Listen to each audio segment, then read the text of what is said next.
Hey, welcome back to the channel. In this video I'm going to be working on this bulkhead door that took quite a damage from water over the years, and along with the stairs that lead to the basement.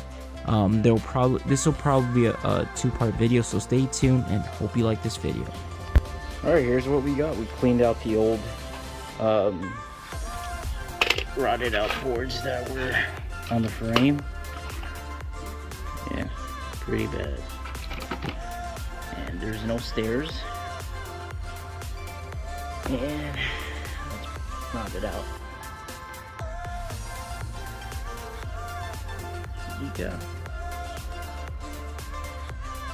Alright, didn't say it was gonna be easy, but we got that part that was really bad right here.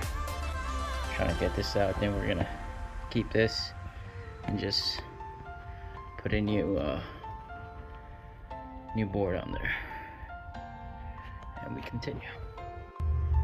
All right, it took a while to get that piece out, but it's out. It's out,